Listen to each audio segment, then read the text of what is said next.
présente sur le groupe TF1 depuis 2 décennies est l'avènement du maillon faible, jeu de culture générale théâtrale dans lequel l'animatrice validait les bonnes réponses à coups de cinglant correct.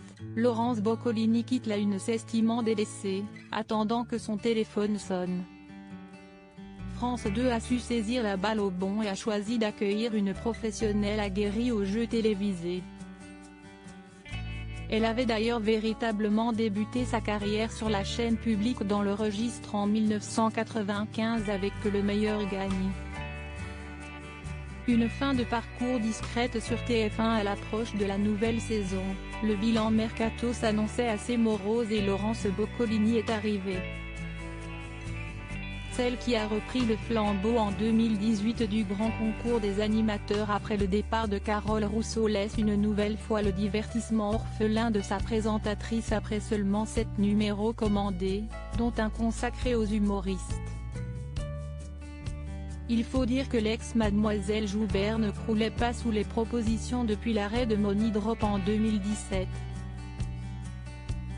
Ces 3 dernières années, Laurence Boccolini s'est contentée d'un numéro du Grand Blind Test 2018, du divertissement Big Bounce Battle, co-présenté avec Christophe Beaugrand durant 3 soirs, 2019, du programme Je suis une célébrité, sortez-moi de là, aux côtés de Christophe de Chavannes, ainsi que d'une participation victorieuse à Mask Singer, pour laquelle elle s'est muée en licorne. Sans être davantage sollicitée pour la fiction, la Versaillaise de 57 ans retrouve donc le service public pour la première fois en 25 ans.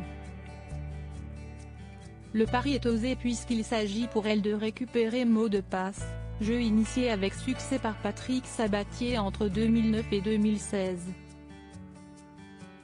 Si durant cette période, il s'agissait davantage de relancer l'animateur emblématique des années 80, c'est bien la marque Mot de passe qui est en jeu en cette rentrée 2020.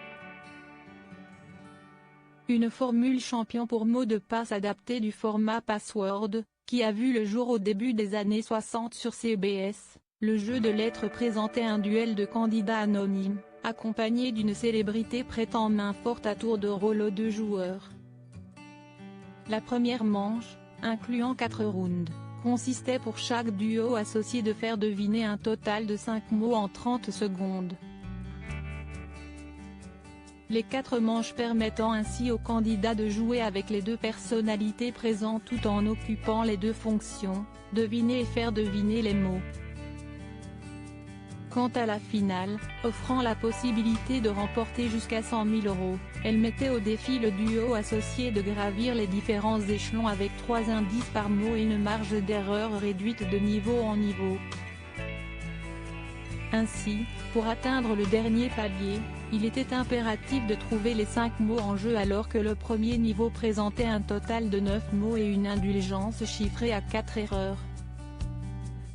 La mécanique du jeu est très proche de celle de Pyramide, jeu culte de la chaîne qui a connu les années 90, 2000 et 2010 de France 2 avec un retour éphémère sous la houlette d'Olivier Mine de 2014 à 2015. Plus aucune nouvelle des invités de Ça commence aujourd'hui, un décor entièrement virtuel permettant de réduire drastiquement les coûts de production, un changement majeur, mais nécessaire pour une diffusion quotidienne, est apporté à la formule originelle de Mot de passe.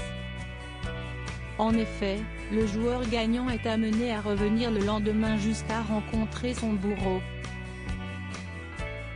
Pratique appliquée à la plupart des jeux télévisés aujourd'hui afin de fidéliser au mieux le public.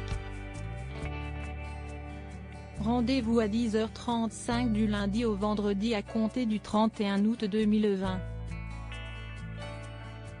France 2 retrouve ainsi sa trilogie de jeux télévisés interrompue cette saison, un an jour pour jour après la disparition de Motus.